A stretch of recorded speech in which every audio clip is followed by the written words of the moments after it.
मु principal PGN public school बालकाटी।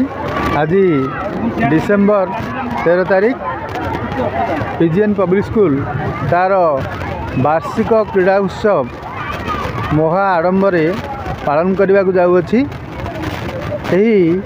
यार विशेषत्व यही जे पिला मानकर शिक्षा भितर खेलवाड़ मनोवृत्ति नहीं खेलिबा यार लक्ष्य।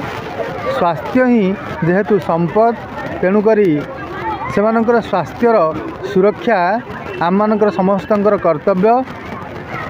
तेणुकरी पिला माने किभली भाव में खेलवाड़ मनोवृत्ति नहीं खेलिबे एवं खेल कसरत रे मजी रहिबे तत्सहित सेमानंकर स्वास्थ्य किभली भाव में संतुलित रहिबो। जहा द्वारा स्वास्थ्य ठीक रहिले सेमानंकर पाठपढ़ा प्रति मध्य आग्रह जन्मिबो। एथिपाई आमे समस्ते विद्यालय स्तर ही प्रचेष्टा आरंभ करिथाउ। पिलामानंक भितर थिबा भिन्न भिन्न प्रतिभा को अन्वेषण करवा आमर लक्ष्य। तेणुकरी खाली पाठ पढ़िले जे जड़े उत्तम नागरिक तथा देश रे प्रतिष्ठित हो पार ता कथा नुहे। तेणुकरी भिन्न भिन्न क्षेत्र अच्छी जो क्षेत्र मानकरे आम मानकर पिला किभली भाव में आगू जीवे।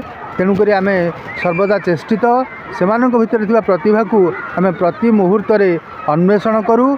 यही एक सुजोग यही सुजोग आसिले आमे वार्षिक क्रीड़ा प्रतियोगिता रे आरंभ करूँ एवं सेमानक भितर थिबा प्रतिभा को खोजू एवं सेमानकु महाविद्यालय स्तर रे मध्य या तांको सहयोग करे। तेणुकरी पिला माने ए उत्सवटी को वर्तमान आरंभ करने को जाउछंती। एही अवसर रे मु समस्त मोर कर्मचारी तथा पिला माननकु शुभकामना जनाऊँगी। से माने किभली भाव में निर्भुल भाव में निरपेक्ष भाव में प्रत्येक छात्र छात्री को सेमानंकर न्याय प्रदर्शन करेंगे ताहा ही मोर एकांत काम्य। कौन भई पीजीएन पब्लिक स्कूल साधारण शिक्षक प्रथमतः मु एम न्यूज को धन्यवाद देवी स्वागत करी आज खेल दिवस रे। पीजीएन स्कूल कौन सी प्रोग्राम आरंभ करने पूर्व से जोगाजोग रखी था एम न्यूज सहित। तेणुक ये जो खेल दिवस आपण देखंतु सारा भारत वर्ष रे जेतेबेले मनीष वर्ष सारा कर्मरत रुहे और तारी मध्य गोटे गोटे दिन थाए पर्वपर्वाणी 12 मास 13 पर्व। तेणु यही पर्व पाई मनीष आनंद उपभोग करता है।